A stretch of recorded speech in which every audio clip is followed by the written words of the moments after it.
You are listening to This is Oklahoma, hosted by Mike Hearn, telling stories of Oklahomans and those that have made it their home. What's up, guys? Welcome back to another episode of This is Oklahoma podcast. Mike Hearn here, your host, back with another episode. Excited to share this episode with you today. But before we do, I've got to thank our sponsors. First of all, the Oklahoma Hall of Fame. They've been a huge part of this podcast for the last few years. So the Oklahoma Hall of Fame have been sharing Oklahoma's story through its people since 1927. For more information on the Oklahoma Hall of Fame, go to www.oklahomahof.com. And for daily updates, go to oklahomahof on Instagram and give them a follow. Our other sponsor today is Chickasaw Nation. Now, the Chickasaw Nation have sponsored pretty much everything in Oklahoma. They're a huge supporter of Oklahoma, and it's an honor to have their name and their brand supporting this podcast. So a huge shout out to Governor Anatoby for supporting this podcast. It really means a lot. Our third sponsor is Diffie Ford Lincoln down in El Reno. Now, this one makes me so happy because these guys are great friends of mine, play a lot of golf together. I've bought my cars from them, do most of my oil changes down there, have a cup of coffee, hang out down in El Reno. It's a good spot to go. And not only are they great friends, but they provide a great service. So for over 60 years, third generation family owned Oklahoma business down in El Reno. They're also in Bethany as well. So people in the Bethany area know the Diffies really well. But if you're looking for anything new, used, Ford, Lincoln, or whatever, I'm sure they could find anything you want. Check them out, diffieford.net, and then on Instagram at diffiefordlincoln. And let's get into today's episode. What's up, guys? Welcome back to another episode of This is Oklahoma. Mike Hearn here, your host, back with another episode. You are going to be very hungry after this episode, but you are not going to be disappointed when you go to the website and order yourself some of the best chocolate in Oklahoma. Today, I am at Bedre Chocolate. You've probably driven by it many times heading south on I-35. This wonderful brand new facility, which looks really brand new, but I'm sure you've been in here a while, which we'll hear about today. But come and stop in. Maybe you have already. But today, I am going to hear from General Manager and Chocolatier Kay Colbert all about Bedre Chocolate and about the job that you've been doing. It seems like you've been here a while after, chatting to you a little bit briefly before we started recording. Super excited to be here. Thanks for having me. Thanks for setting this up. And do you struggle to not eat chocolate every day? Like, that must be the hardest thing, coming to work every day at a chocolate factory. It's like, which flavor do I try today? People think that, and some people ask that question. Actually, what's really funny is and this was only a few weeks ago, I was out getting a hamburger and I was thinking, wow, I could really use something sweet. And then it dawned on me, I work in a chocolate factory. We really pace ourselves. Yeah. We're around it every day. But yeah, there are times when it'll hit you and it's like, you know what, I've got to have a piece of chocolate. It doesn't happen. It's not every day. You don't really want to eat it every day. Mm-hmm. But you have those moments when, I got to have a piece of chocolate. And then the retail store is only, so many feet away. All you have to do is walk up there and say, let me have a bite of chocolate. Yeah. Well, and the good thing is, too, is that, it's a sample size, right? Yes. It's just a little bite. You don't have to indulge and have an entire bag every day. Right. I'm sure people do. That's fine. But it's nice to be like, okay, I'll just one to keep me sane, because It's amazing how good chocolate makes you feel. Yes, and that's really how it is. I can go weeks without, really having any chocolate, and it keeps it special too. It's like anything you do. If you overindulge in something, it's not special anymore. Yeah. So you try to keep your pace so that it's always special. Mm-hmm. So diving into you a little bit, what's kind of your story and how does that, revolve around, Bedre Chocolate and the position that you're in today? Well, I've worked for the Chickasaw Nation for quite a while. In fact, I just got my 20-year recognition last week. So that's always exciting. But not all of those years have been in with Bedre, but a good portion, I'd say at least half of that. We're probably into at least 10 years now. Mm-hmm. So Bedre is definitely it's part of my adult working career. And I have a culinary background, but I also have a PR sales marketing background, so it all fits really well. Yeah, those two go perfect Yes. together, right? Yes. The business you're in today. What do you grow up in the area? Do I? Did you grow up in the area? Did you grow up? Oh around yeah, here and live close? I grew up in Oklahoma, and I mean I've lived in different states, in Texas and Florida and Tennessee and South Carolina. So yeah, I've been around. But did you think growing up that you were going to be, general manager of a chocolate factory one day? You mentioned the culinary background. Was that like an early on kind of a goal if I want to be in the culinary industry and the food and beverage industry?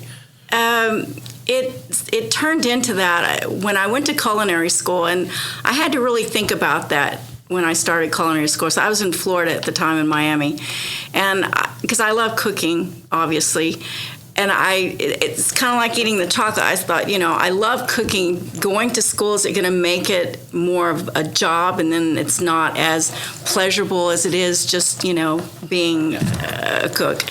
But actually, it was an amazing education because it gave me that background for really any type of food industry that I wanted to pursue, because and this was Johnson & Wales, which I think is an absolutely wonderful culinary school, because they give you a really good basic core education. And it's not like people think, oh, well, you're going to learn all these recipes. No, it's not really about the recipe. It's about the basics of what cooking means and learning, cooking, process and procedures from all over the world. We had chefs from all over the world that were our teachers, So it was an amazing experience. I mean, I just loved it. So when I came back to Oklahoma, the original owner, I worked for him for couple of years. Then I went back to work for the Chickasaw Nation, which is I'm Chickasaw, and that's my tribe, and I love them, and I like being part of the culture that I grew up in. To work in that, it's very rewarding. And the chocolate factory just kind of turned into something that Governor Anatubby wanted. He saw it was probably the first business that really would expand our business, background. And we were just really happy to, be able to purchase it from the original owner. He was an oil man, and he started it and probably took it as far as he really wanted to go. I think he was getting closer to retirement, really. And he chose the perfect people to want to sell it to, because we've taken it and expanded it and brought it to where it is today. Yeah. Well, and I'm sure kind of kept the true mission too, right? Kept the true meaning of, that as a seller of a business, the last thing you want to see is someone just take it on and change what it Right. made it what it was, right? And I think you guys have done a great job of keeping that, that culture and that, but implementing your values into it as well. Back to Johnson & Wales, what was the plan after you graduated? Where did you go after that with your degree in?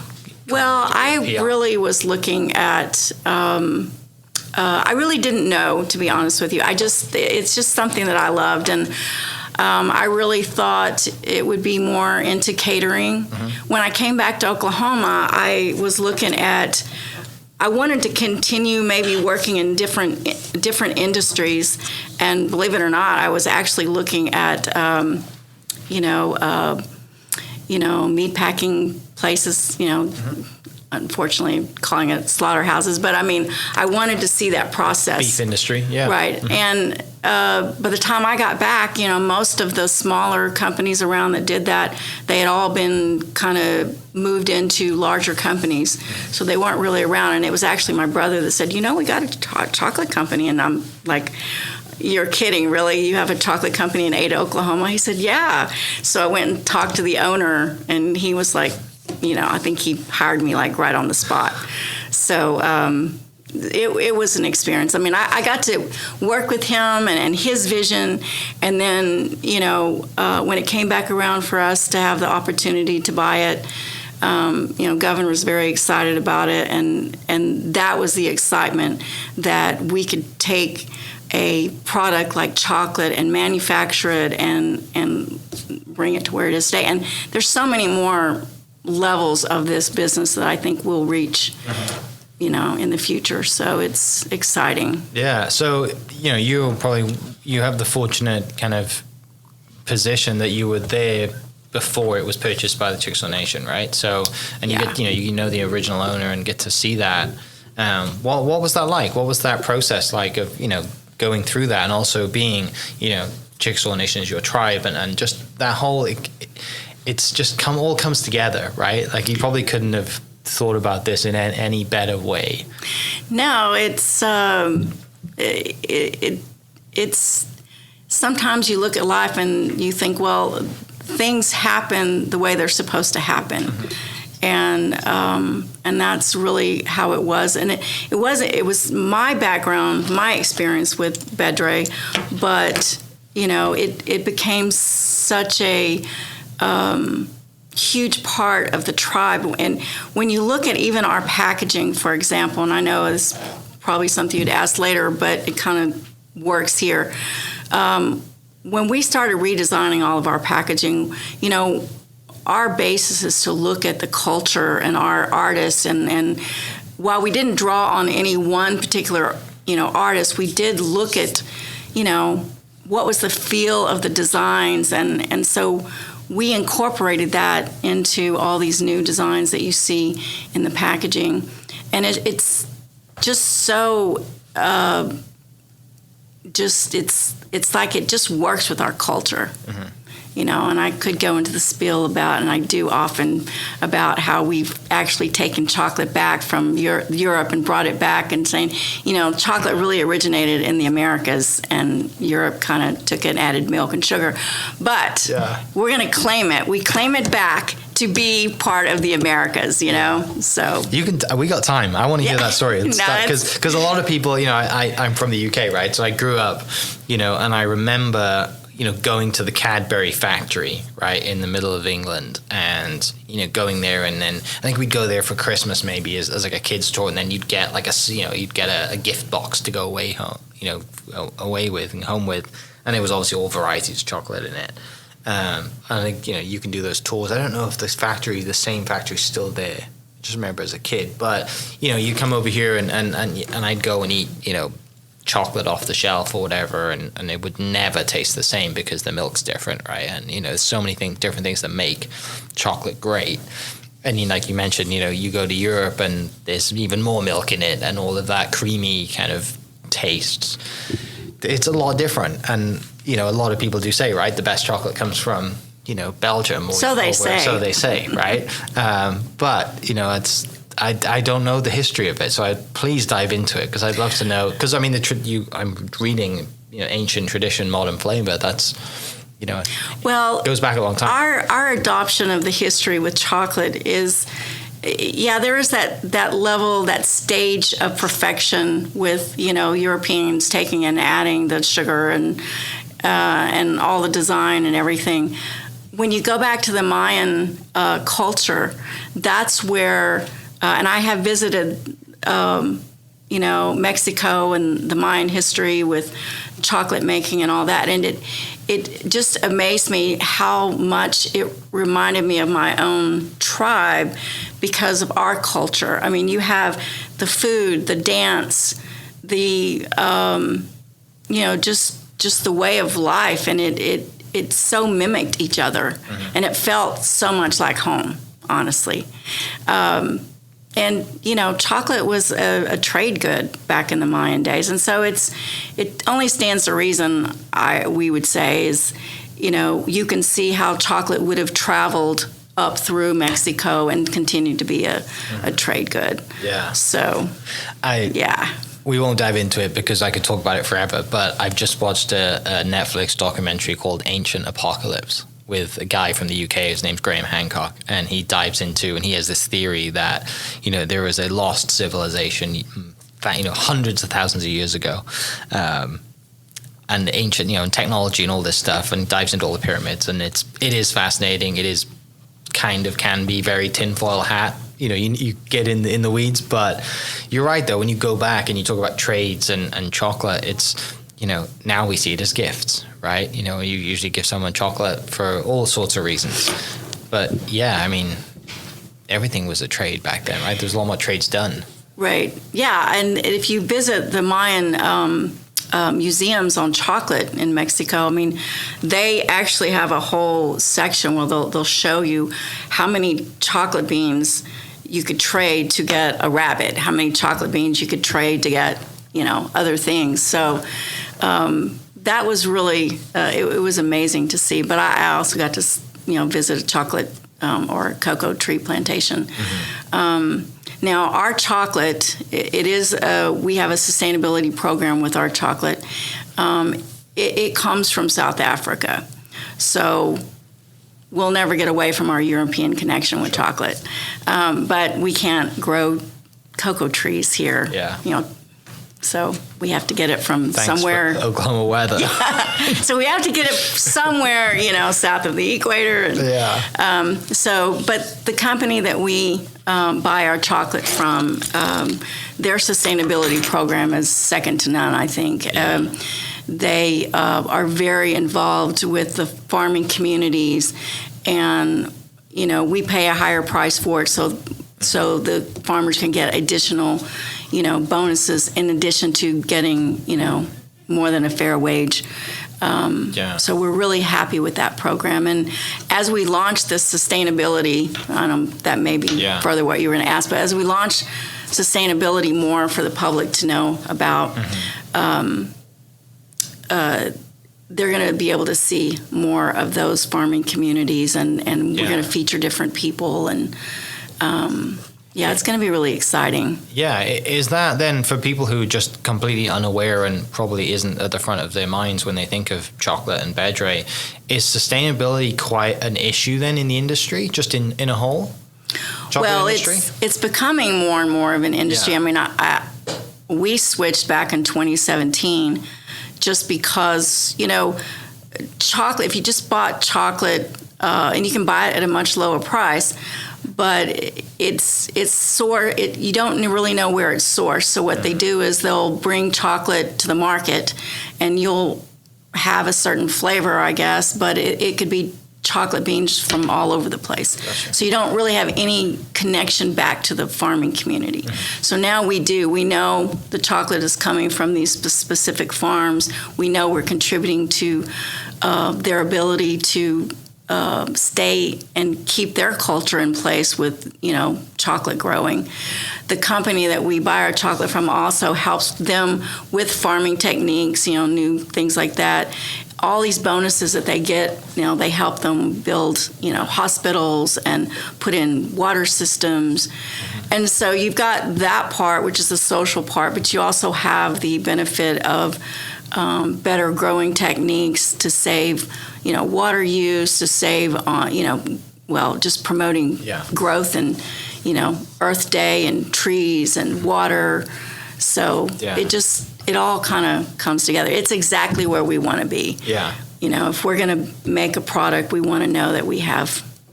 Yeah, well, we have that in place. It makes sense. Like when you talk about agriculture and sustainability, and not just wasting the land once, right? You want to keep reusing the land and be stewards of the land. And when you mention it like that, it does make a lot of sense. And people probably don't think when they get their chocolate that it's come from South Africa, right? They don't. They just think, no, this is just chocolate that I got from down the street, right? Like, with most of the things that we consume, not just chocolate. Back to kind of just where you were working with the business and when the nation bought the business. What was the vision then? What were those talks like? I mean, that's an exciting time to be a part of a new journey, right? A new process, and when someone like the nation comes in who has been very good at business for a long time, and comes in with a vision that says, we're going to do this. That's like you're almost launching a new business again, right? That's super exciting. So I'm interested to hear those kind of stories and how that whole process went. And then, moving to this new facility, which, is outstanding. I don't think that there was a grand idea other than starting a new industry that the tribe hadn't been in yet. But it made sense because, the tribe is good at business and we have all the resources. And I think that's probably the big thing is the tribe had the resources to bring this, to a position where this company could grow as a chocolate manufacturer. And yeah, I mean, it's been years in developing, and this building is a good indication of where they've come from Ada when it was in a small location, smaller plant, not anything like it is today.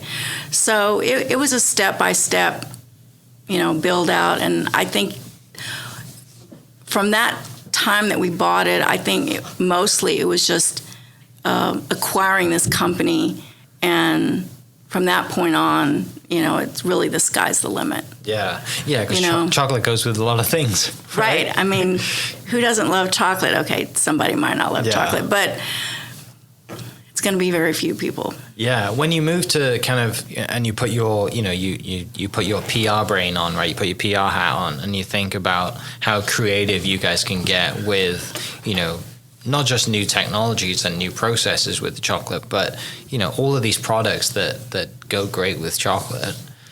That's a very exciting conversation, right?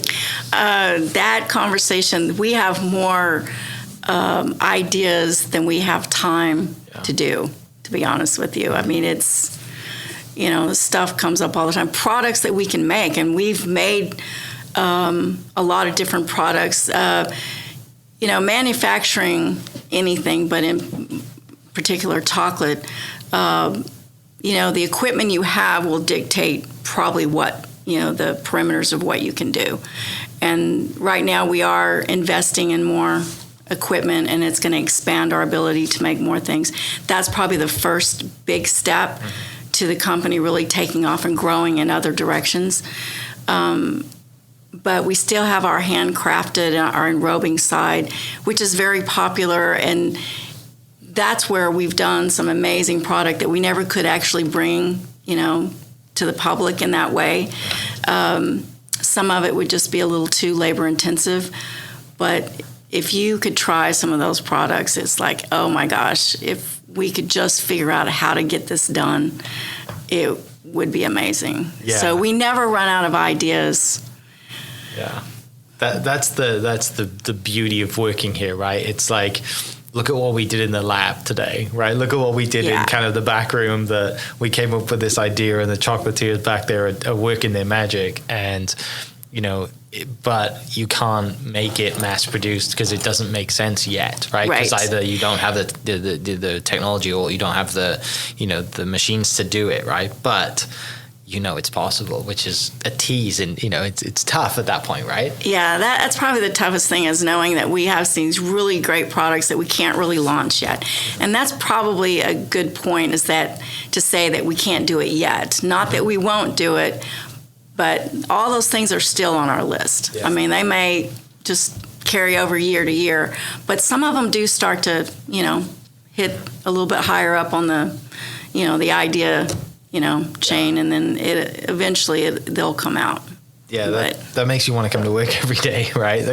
Well, and also that like you know that there's a direction, right? You know that there's a vision, and there is, we can make these products, but we can't make them yet. So it always gives you something to work towards, rather than just coming in and saying, okay, we're going to do these pieces today because we've always done these pieces.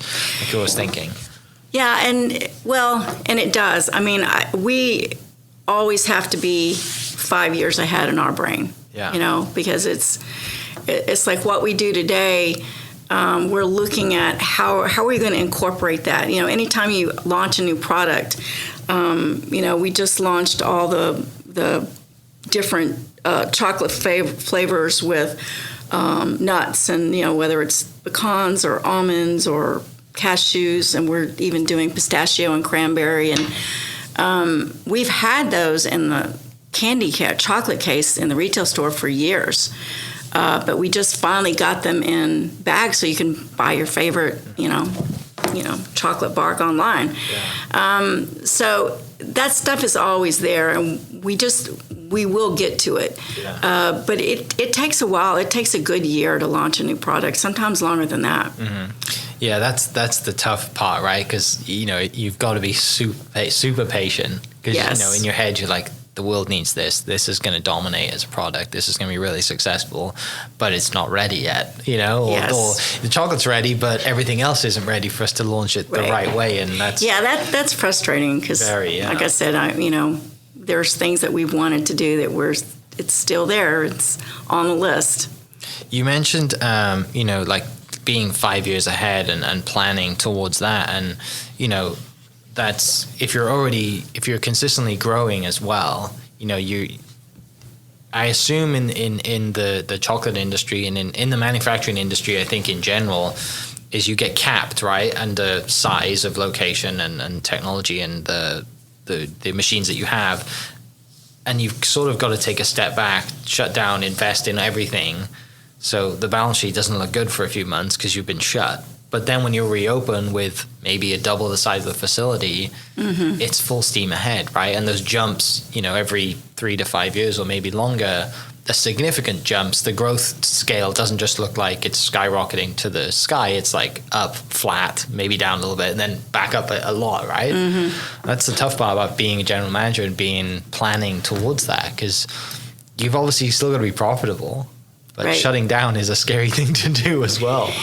Yes, everything we do on the backside takes a lot of planning. I mean, whether it's launching a new product, it's packaging, it's getting new equipment, or it's making sure that current equipment's running, making sure that contracts work, with raw product that we have to use. It's there's a lot of moving parts in the background, and you're right. I mean, because we're in the middle of trying to launch, bringing in new equipment and installation, we're having to judge, that time frame. Of course, supply chains have been rough because, you can have a whole project waiting on one piece of machinery or one piece of electrical equipment that you can't really get, which that's kind of where we are now.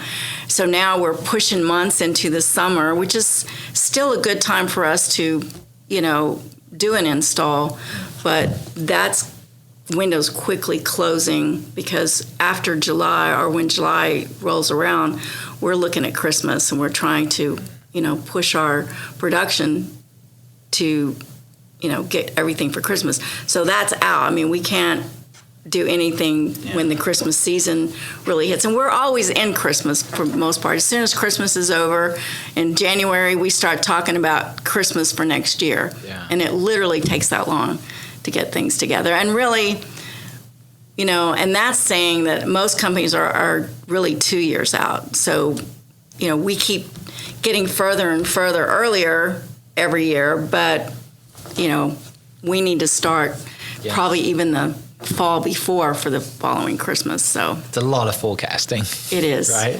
And is it, as far as, you like busy times and not so busy times, is generally the summer months not that busy for sales side, but also because you're planning, you're always busy. But as far as like product wise and sales wise, is it just busier during the fall and colder months for chocolate, or doesn't it matter? Well, Christmas is a big season for, all companies really that are retail, especially in candy. I mean, because that's the big gifting season. But, we have the wholesale side. The wholesale side, because they're really picking up with new accounts, that's keeping us busy all year long. So we have to adjust, our regular wholesale accounts. And of course, because they're wholesale and they're retailing during the holiday season, their sales are going up during that time because that's just a huge retail market. So, it's I don't know that we have a slow time anymore. I mean, we used to, but most everybody here feels like that. No, there is no slow time. Yeah. It's just like one thing after another. Just keep planning ahead. Just keep and planning and adjusting and replanning. And we're used to that. Yeah, you mentioned the wholesale side of the business. Most people will buy Bedre Chocolate either at the Hall of Fame or Made in Oklahoma stores or grocery stores and stuff like that. Outside of Oklahoma, what's it look like with Bedre Chocolate and distribution, and how your kind of reach across the continental U.S.? Well, we have We have a department store that actually we have a department store, pretty well-known brand that we've been working with for the last 35, 40 years. I mean, since Bedre first started. And they've been, a solid, gifting private label company for all these years. We've added more private label, and we're really developing a kind of across southern part of the United States into Florida. Florida is picking up with more account interest that we're working on right now. So I could see us easily having a leg from here to Florida. Yeah. I don't know why in Florida, but we just seem to have a big interest in accounts. And we have some other different type accounts that are not just retail. We have one group that they buy the chocolate and it goes into the chocolate boards that they make. So it's a little bit different. So they just buy it in bulk and then they break it up and they put it in their gourmet food boxes. Do you do any collaborations? Like, what does that look like? And with your kind of PR side of of just the brain, you think, is there anything that you haven't done yet that you would love to do? Well, we're building out our home cook concept because we also sell our chocolate, in bags so you can take it home. So the home cook or anyone who's doing catering, that sort of thing. So we're really concentrating on developing recipes so people can see how to use the chocolate. Our chocolate it's not a powder, so you have to melt it and incorporate it into recipes. But it's maybe an extra step or two, but we really like the idea that if they like our chocolate, they can actually go home and make recipes with it, make cakes and pies and just, we sell fondue pots, so you can melt it and dip your own strawberries or vegetables or whatever, I told the people listening they were going to get hungry, and I'm sure 30 minutes in, if you're not hungry right now, then you will be after you talk about dipping strawberries into fondue, because that is, it's tough to beat, isn't it? Yeah, we'd like to see, and that's part of our probably social media campaign eventually is we're going to try to work that whole recipe build out of what people are doing. And it's really surprising how they're incorporating chocolate in a lot of ways. So we want to try to feature, the home chef, you might say. Yeah.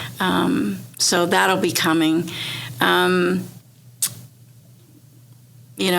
Other than adding new products, I think that we're probably looking at concentrating a lot more on our sustainability story. Sure.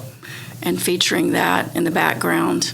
Yeah, I mean, it's a huge part of your business, right? And right. It's not just, we're not just here to make money and sell chocolate. We're here to make the world a better place and enjoy chocolate. We want everybody to feel good about saying, hey, I know that, this chocolate is, the farmers are well paid and they're being helped and they've got bonuses and I can go online and see, the water towers and the water systems that they're getting and the schools and the programs for the schools. Yeah. Kids are, there's bonuses that go to teachers, for teaching, and the kids get backpacks, and so it's nice, and we want to be able to transfer that so everybody gets to see it. Yeah. You mentioned a little bit ago about recipes and stuff, that people can buy the chocolate and melt it and add it to recipes. You've got a great recipe link on the website too, so if anyone's listening, go to that and you can see, cakes and all that things. Right. We have a recipe section on the website. Yeah. You can click on and, download the recipe, and it's got the picture and everything. Yeah. And we're looking to adding a whole lot more before the holiday season comes. So. And you mentioned, before we started recording, you mentioned that there is a new website in the works, which, again, isn't an easy undertaking, but it's coming at some point. No, it's exciting. I mean, we want our, customers to have a good experience on our website. And I think probably everybody feels like, oh, hey, if our website could do this and do that. But now we have the chance to actually sit down and take all those ideas and customer information where they've said, hey, listen, I can't find this. Why am I having trouble finding this or whatever? So we're going to take all those ideas and we've kind of worked them up into a list of, hey, this is what we want the site to do. So that's really exciting, and it'll take some time, but it'll be worth it. It'll be worth it. Yeah. Well, back to your kind of, culinary and love for, cooking and not making it a job. What does it look like when you do decide to put the culinary hat back on and you take one of these bags of chocolate back home, and what are you making? Do you have a favorite?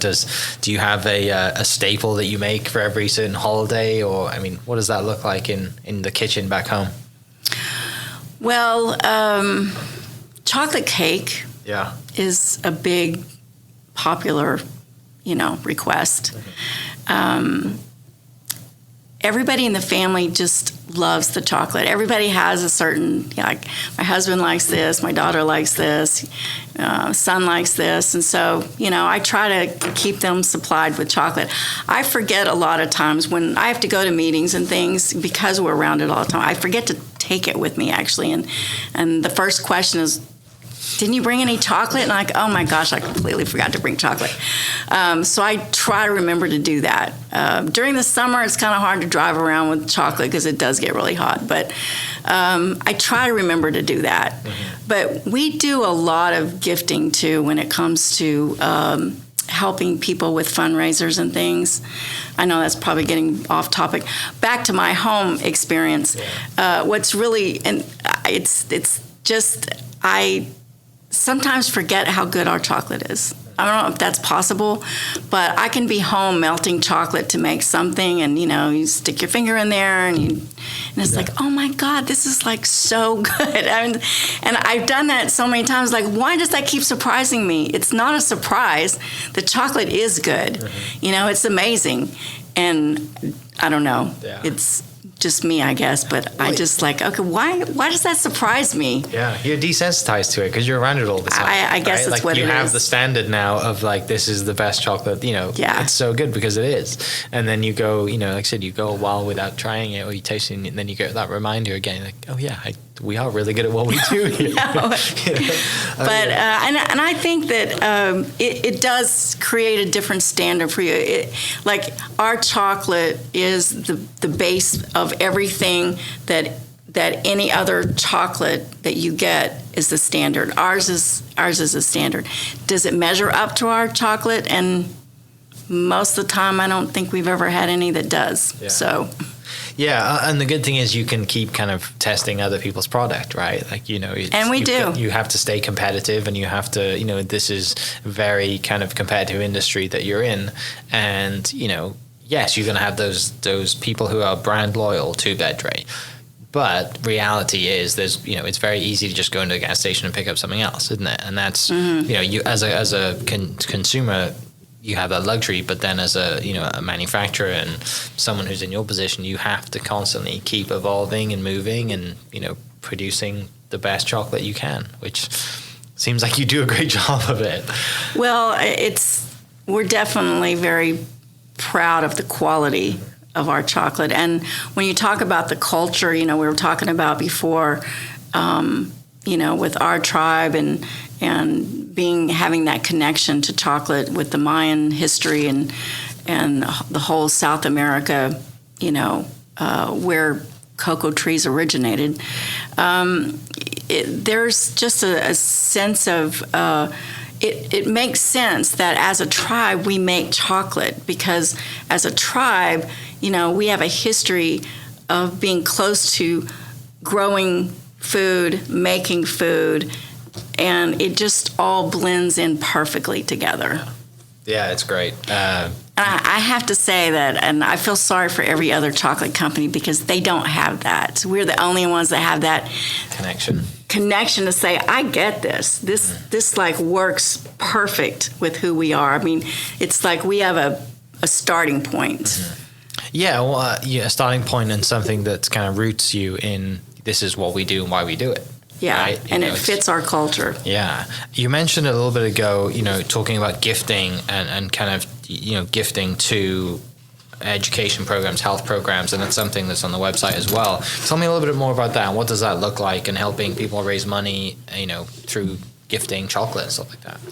Well, we don't do fundraisers, but we do a lot of donations for people that are having, whether it's auctions or they're raising money for schools or whatever. We do a lot of that because we don't do a lot of outside advertising other than our social media and website and some local stuff. But we just feel like that if we're going to help communities and help our schools and help, but we're also promoting our chocolate. It's kind of like if you like our chocolate, if you try it, you're going to like it. And chances are you're just going to come back and buy more. So that works out well for us. And another part of the news site that you'll see on the website is we want to have a whole education section for teachers. We do get a lot of requests, from schools and students, and they'll ask, I'm working on a paper, or I have a class on cocoa trees, so we want to build out a really great curriculum so that teachers could go to the website and download information about, cocoa trees, chocolate, about us, about sustainability, and they can use it in the classroom, or maybe students can use it when they're writing papers. So we'd like to be a really great resource for, teachers and that sort of thing. Do you have people reach out to you? I know you guys don't do, tours specifically to the factory and stuff, but when you come into the store, everything's glass so they can see people making chocolate, which is perfect. So you don't have to worry about, all those food standards and taking people around and putting people in paper hats and all of that nonsense, right? Do you have any connection with culinary schools, or people reach out saying, hey, if someone's listening that thinks, I want to get into the culinary business and I want to make chocolate, is there a school side of things that are tied to, maybe your culinary school, like back where you're in Johnson and Wales? Is there anything that side to, if someone really wants to get into the profession of being a chocolatier and working maybe here, they don't have to go somewhere else, they could come here? How does that work? We really haven't developed that channel, as of now, but I think having our recipes online, having, our education page, for the history of chocolate, everybody that's in the food business, or foodies that they used to be called, anybody who's into food, it's not just the food itself, but you really want to dive into the background of it. You really want to know, where is it coming from, and so I think that's where we could help. People get excited about chocolate and just understand where it's coming from and how to work with it.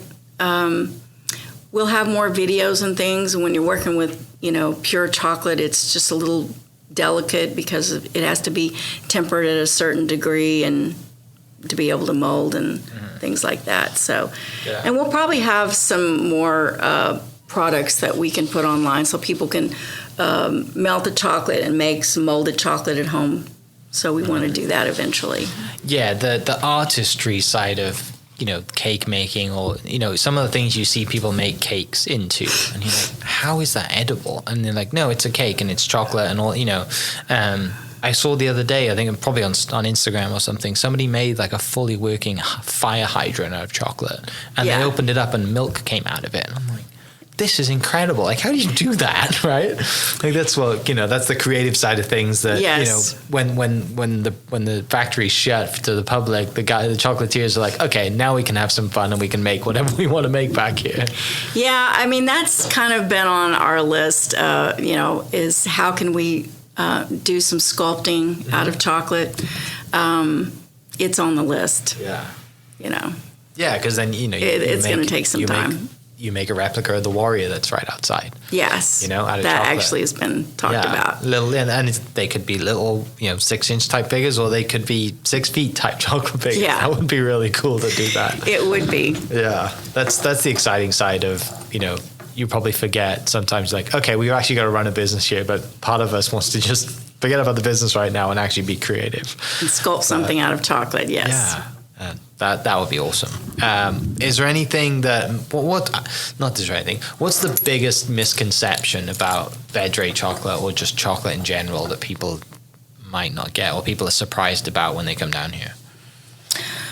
Well, probably the history of chocolate. I think where does chocolate come from? What does a cocoa tree look like? What does a cocoa pod look like?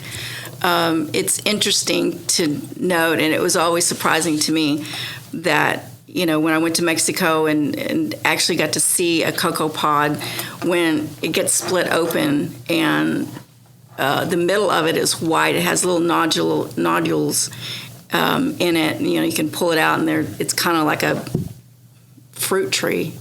But you can taste one without it being fermented and developed into a cocoa bean, before it gets to that stage. But it tastes like pineapple. Really? Yeah.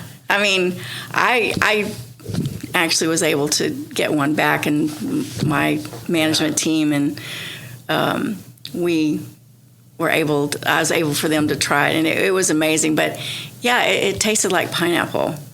Wow. So probably things like that. It just really knowing more about a cocoa tree. And as we put more of this information on our website, that's to me what's going to really be exciting. So people can learn about how is cocoa made. Yeah. Yes, you have to get it off the tree, but there's a fermenting process, and then there's how do you get it from the bean, and then how do you separate the bean and the cocoa butter, and then you bring it back together later, and yeah, it's a long process. It's a science, right? Yeah. It is a real science. Finishing up, I know, we've talked about you forecasting as far into the future as you can.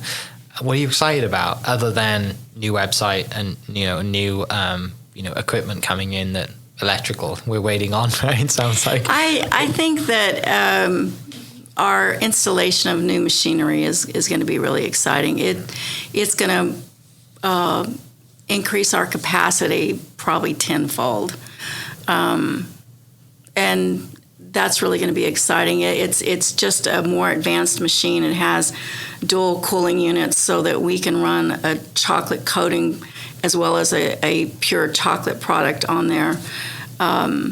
We'll have more molds. We don't, a lot of holidays, we don't have as many molds as we like make more bunnies and more, Christmas trees and more Santas. And so it's just going to really expand that offering. And that's where we'll be able to hit more wholesale side, more retail stores, mom and pop stores, boutiques, and they can have all these different choices of things that we'll be able to do. That part is just really exciting. And then beyond that, I really see this company just growing by leaps and bounds, honestly. We're going to outgrow this building. Well, we're probably close to outgrowing the building now. So there's some things in the future that we'll probably have to look at. We haven't even talked about, having second shifts even. Right now we're really only doing one. During Christmas we'll do like 1.5 shifts, or they'll probably work weekends just to keep up. But that's all going to change, and we may end up having 2 full shifts running. 24 hours. Or eventually 24 hours. Yeah.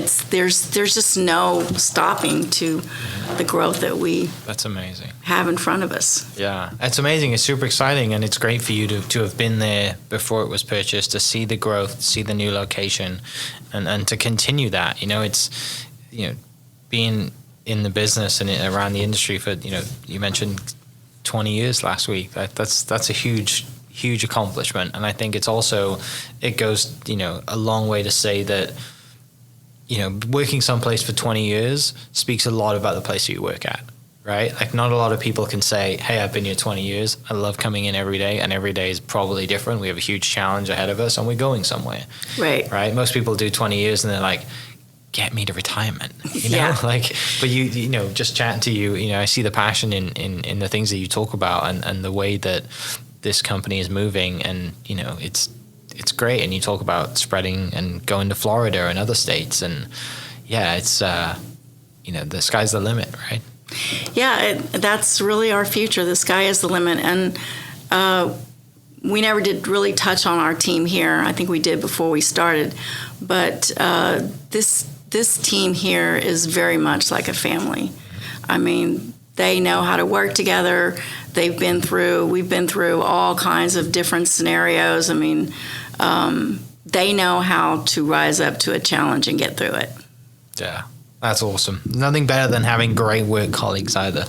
No, we couldn't do it without them. Absolutely. Yeah. Great. Well, I can't thank you enough for inviting me down here and sharing some stories. For people listening, I'll put the link to the Instagram and the website in the description down below. And let us know in the comments or send us a message what your favorite Bedre chocolate is. For me, it is anything salted caramel.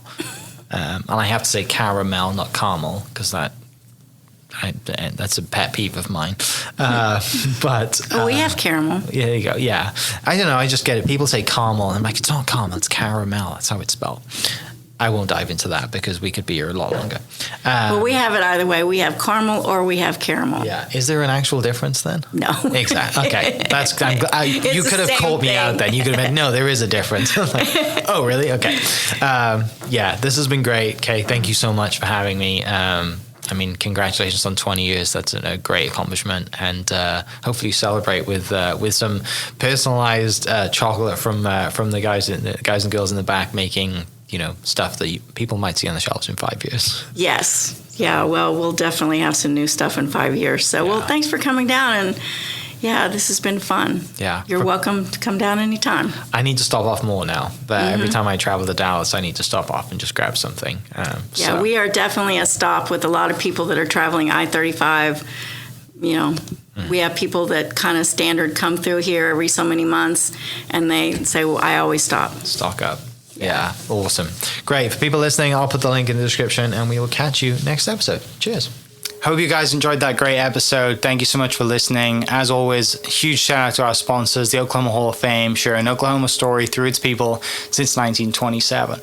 For more information on the Oklahoma Hall of Fame, go to www.oklahomahof.com and follow them on Instagram for daily updates at oklahomahof. Our other sponsor, the Chickasaw Nation, amazing sponsor. They do amazing things for the state, and they're always sponsoring something in Oklahoma. They're a huge supporter of Oklahoma, and without their support, we wouldn't be able to do what we do. And our third sponsor is Diffie Ford Lincoln down in El Reno. Now, this one makes me so happy because these guys are great friends of mine, play a lot of golf together. I've bought my cars from them, do most of my oil changes down there, have a cup of coffee, hang out down in El Reno. It's a good spot to go. And not only are they great friends, but they provide a great service. So for over 60 years, third generation family owned Oklahoma business down in El Reno. They're also in Bethany as well. So people in the Bethany area know the Diffies really well. But if you're looking for anything new, used, Ford, Lincoln, or whatever, I'm sure they could find anything you want. Check them out, diffieford.net, and then on Instagram at diffiefordlincoln. Thank you for listening. Thank you for listening. We are inspired by those around us and hope that you are too. Make sure you subscribe to this podcast on your favorite podcast platform and leave us a review so we can keep telling your stories. For more great Oklahoma content, follow This Is Oklahoma on Facebook and Instagram.